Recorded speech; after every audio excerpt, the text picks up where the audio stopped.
Hello viewers, কেমন আছেন সবাই? আশা করি ভালো আছেন। তো আজকে আমরা শিখে নেব আমাদের মেমোরি কার্ডটাকে সঠিকভাবে ব্যবহার করার জন্য কি করতে হবে। আমরা যদি আমাদের অ্যান্ড্রয়েড ফোনের মাধ্যমে মেমোরি কার্ডটা সঠিকভাবে ব্যবহার করি তাহলে অনেক দিন টিকে থাকবে আমাদের মেমোরি কার্ডটা। তো তার জন্য যা করতে হবে সেটাই আজকে দেখিয়ে দেব।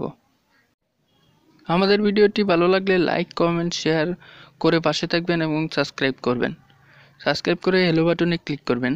তো আমরা প্রথমে আমাদের ভিডিওতে চলে যাই। আমরা প্রথমে আমাদের ফাইলটা দেখে নেব।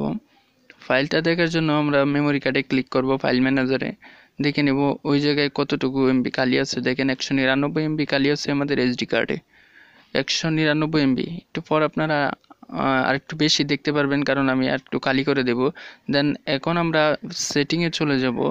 সেটিংয়ে চলে যাব এবং দেখিয়ে দেব সেটিংয়ে কি করতে হবে। সেটিংয়ে যাওয়ার পর স্টোরেজে ক্লিক করবেন। স্টোরেজে ক্লিক করার পর আপনাদের সামনে এই পেজটা আসবে। এখানে দেখেন এসডি কার্ড যে লেখাটা আছে নিচে, এটা হচ্ছে আমার মেমোরি। এর বাম পাশে একটা আইকন আছে, লাল ওয়ার্নিং আইকন। এই আইকনটা একটু খেয়াল রাখবেন। এই আইকনটা এখন স্টোরেজে থাকবে না, তো একটু পর থাকবে না এই আইকনটা। এখন আমরা মেমোরি কার্ড থেকে কিছু একটা কপি করে ফোন মেমোরি কার্ডে নিয়ে যাব। এই জন্য ভিডিওটা একটু পজ করে নেই, কারণ একটু সময় নেবে।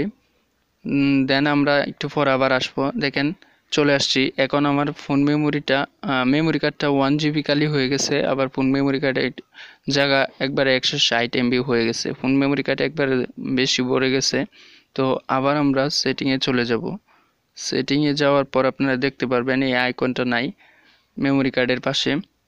তো সেটিংয়ে যাব, আবার স্টোরেজে যাব। স্টোরেজে ক্লিক করার পর দেখেন এদিকের আইকনটা নাই। এদিকে যে আইকনটা ছিল এখানে একটা মেমোরির চিহ্ন চলে আসছে, আর এই আইকনটা উপরে ফোন মেমোরি কার্ডে চলে গেছে। দেন ফোন মেমোরি কার্ডটা বেশি পড়ে গেছে। তো এই আইকনটা যাতে কোনো ফোন মেমোরি অথবা মেমোরি কার্ডে না থাকে সেটা আপনারা একটু লক্ষ্য রাখবেন। তাহলে আপনার মেমোরি কার্ড এবং ফোন মেমোরি কার্ড সেফলি থাকবে। মেমোরি কার্ডটা এভাবে ব্যবহার করলে আপনি অনেক দিন ব্যবহার করতে পারবেন, আপনার কোনো সমস্যা হবে না। এটাই হচ্ছে আজকের ভিডিও। আর আমাদের ভিডিওটি ভালো লাগলে সাবস্ক্রাইব করতে ভুলবেন না, লাইক কমেন্ট করবেন এবং আপনার মূল্যবান মতামত আমাদের কমেন্ট বক্সে জানান।